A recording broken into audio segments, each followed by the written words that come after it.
मन के पास एक बड़ा प्यारा हथियार है, और जिस दिन तुमने उस हथियार को अपने हाथ में लेकर पलटवार कर दिया, मन खत्म। हमारी माता जी कहती कि जब तुम्हारे मैं वीडियो देखती हूं तो मुझको बहुत हंसी आती है। इज्जत भिखमंगों की होती है, गरीबों की। गरीब आदमी क्या कहता है, भैया पैसा नहीं कमाएं लेकिन इज्जत बहुत कमाएं, लुंगी के नीचे कच्छा नहीं पहने हो। इसीलिए मैं बार बार तुमसे कहता हूं कि पढ़ के कोई महान नहीं हुआ। सारे साइंटिस्टों के बारे में पढ़ो, देखो जितने लोग तैयारी करते हैं आईएएस की, उसमें 90% लोग सिर्फ इसलिए फेल होते हैं, जैसे आज तुम्हारे ऊपर हंसते हैं ऐसे मेरे ऊपर हंसते थे। कुछ नहीं कर पाओगे। आराम से इंटरेक्ट करो, चिंता की बात मत करो। तब तुम्हें पता चलेगा, जब तुम इंटरेक्शन करते हो ना, तो तुम्हें पता चलता है कि यार मेरी गलती कहां थी।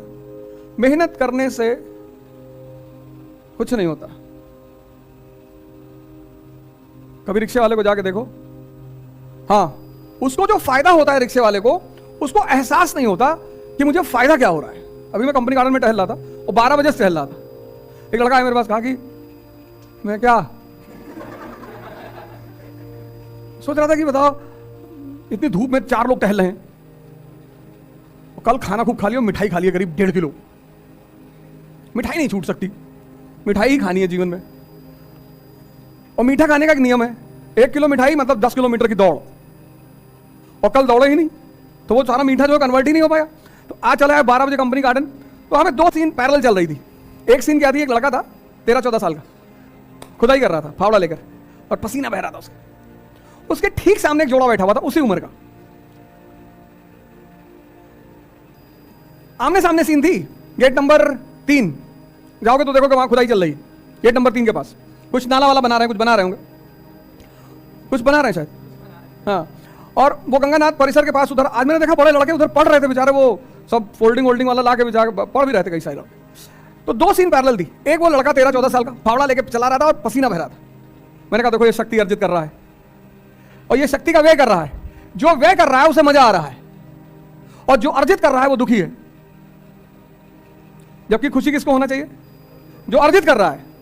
तो 13-14 साल का लड़का फावड़ा चला रहा, पसीना बह रहा, शक्ति पैदा हो रही है। जहां जहां तुम्हारी शक्ति पैदा हो रही है, तुम वहां निराश हो जा रहे हो। जैसे पढ़ाई कर रहे हो निराशा में, तुम पढ़ाई कर रहे हो निराशा में, तुम करो साहब हमको पढ़ने का मन नहीं है, तब करोगे क्या? किस किस चीज का मन है बताओ, लिखो एक कागज में किस चीज का मन है। तुमको अपने ऊपर हंसी आएगी। मन के पास एक हथियार है आदमी को बर्बाद करने का। उस हथियार का नाम क्या है? बड़ा प्यारा हथियार है मन के पास, व्यक्ति को बर्बाद करने का। उस हथियार का नाम क्या है? चिंतन तो बड़ी अच्छी चीज है यार। मन के पास एक बड़ा प्यारा हथियार है, और जिस दिन तुमने उस हथियार को अपने हाथ में लेकर पलटवार कर दिया, मन खत्म। टालना, कल पर टालना। हाँ हाँ, सुन लिए। ये मन का हथियार है। इसे कहो योग करना है, कहेगा कल। इसे कहो ध्यान करना है, कहेगा कल। इसे कहो पढ़ना है, कहेगा कल। ये नहीं कहता नहीं करेंगे, नहीं करे तो पकड़ में आ जाए।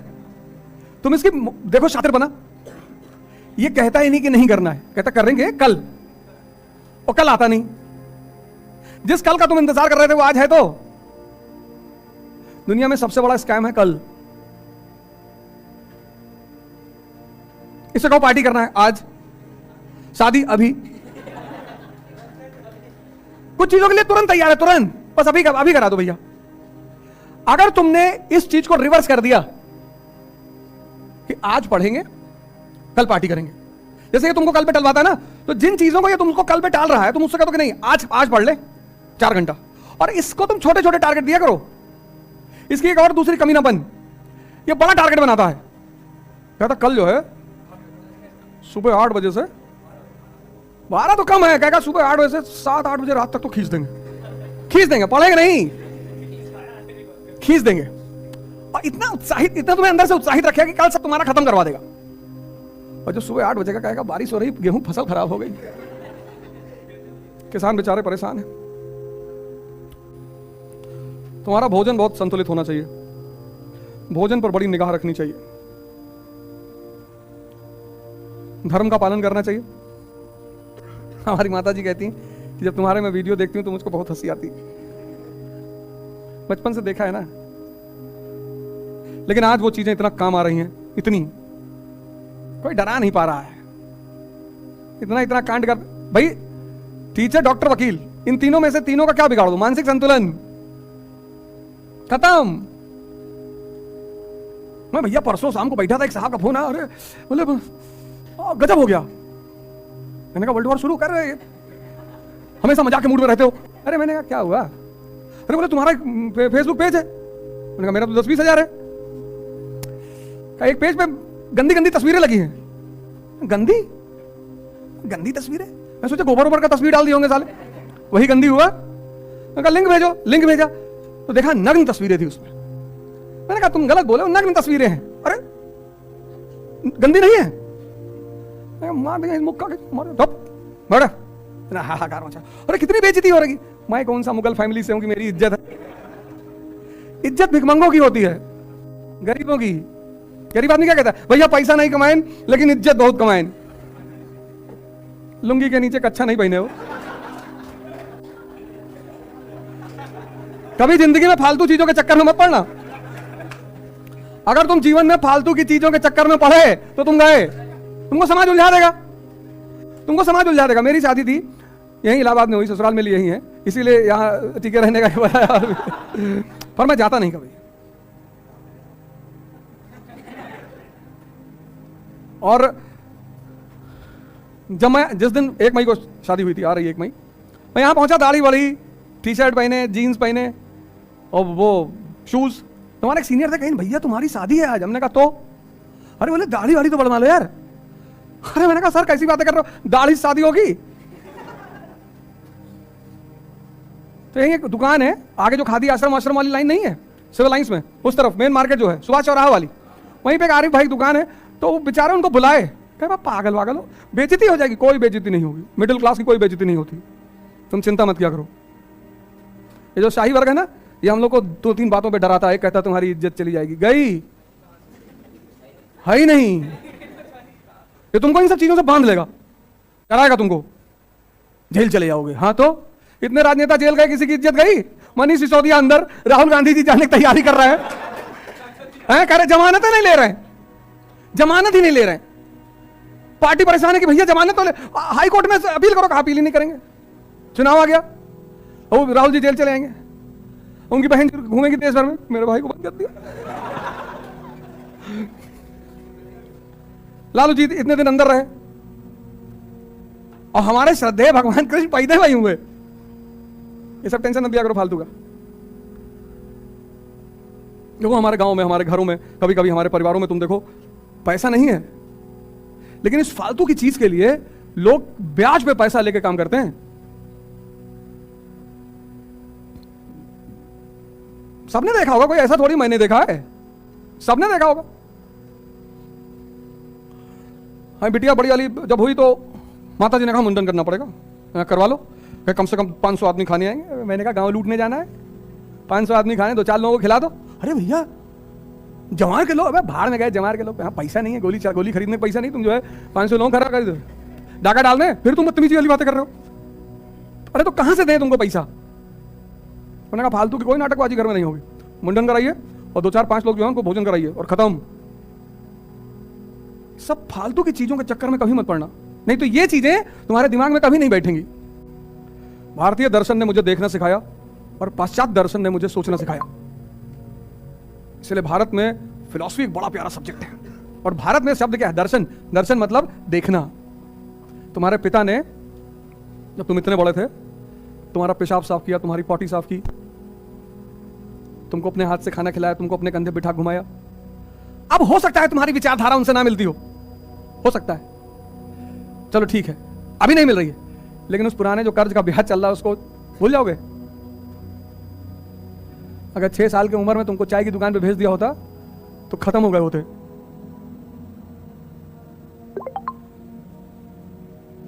आज मैं लोगों को तो क्या देता हूं, अरे हमारा पापा हमारे को विचार थोप रहे हैं। कोई बात नहीं, हमारे जमाने में मोबाइल था ही नहीं, कितना बड़ा जनरेशन गैप हो गया है भाई। तुम्हारे भी पिता हमारी उम्र से ज्यादा थोड़े होंगे, हमारी उम्र के ही होंगे।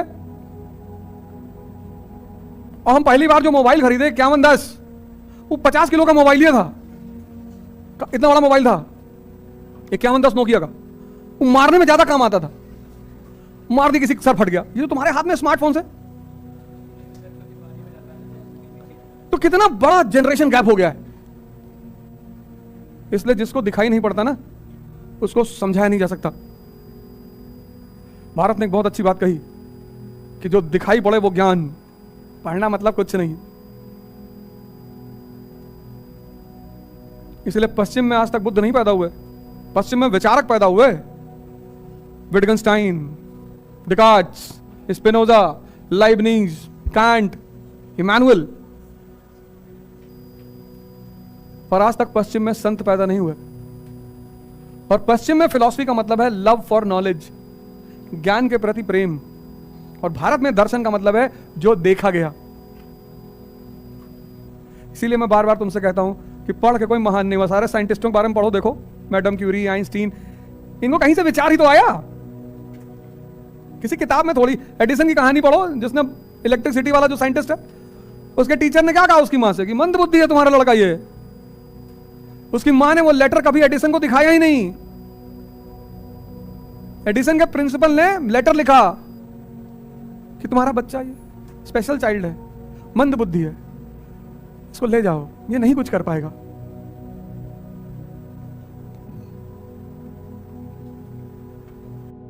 तुम्हारा दिमाग कमजोर नहीं है, तुम्हारा दिमाग खराब है। मेरा भी खराब था।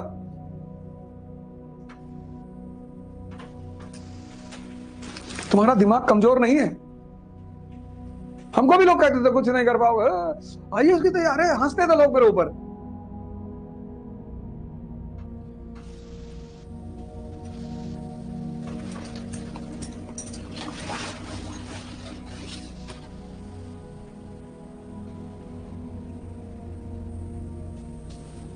जैसे आज तुम्हारे ऊपर हंसते हैं, ऐसे मेरे ऊपर हंसते थे, कुछ नहीं कर पाओगे। ये कर लो, किराने की दुकान खोल लो, गारमेंट की शॉप खोल लो।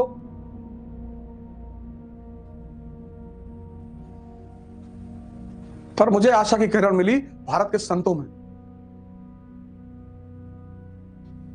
एक दो नोट नकली निकल गया 50,000 की गड्डी में, तो सारी नोट फाड़ डालोगे।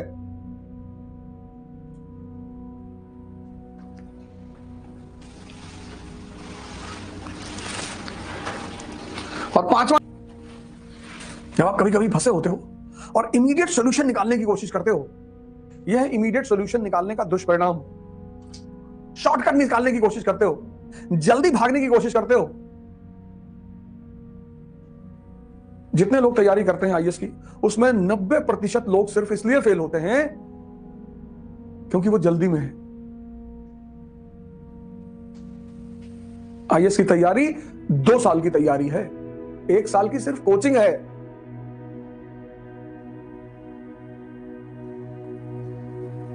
कल मैं इंटरव्यू सेशन ले रहा था, उसमें लड़का पाटन का आया, विपुल भाई, 22 साल का लड़का। मैंने कब तैयारी शुरू की? कहा सर 18 साल से। 18 साल की उम्र से मैंने पढ़ना शुरू कर दिया था। भगवान करे उसका इस बार सिलेक्शन हो जाए। विपुल भाई पाटन से, नाम लिख लेना, हो सकता है सिलेक्शन हो जाए उसका। 22 साल का। उसने कहा सर 18 साल से तैयारी शुरू कर दिया था।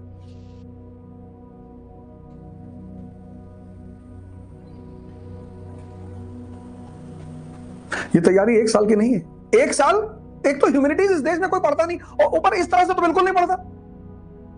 एनसीईआरटी को कितनी मजाक में लोग पढ़ते हैं, कभी इस तरह पढ़े सीरियसली? कितना गहरा खजाना दबा हुआ है एनसीईआरटी में, और अभी तो शुरुआत है। अभी तो शुरुआत है। अभी मुझे 13 चैप्टर कंप्लीट करने दो। तो एक संकट को मिटाने के प्रयास में दूसरे संकट को जन्म दे दिया।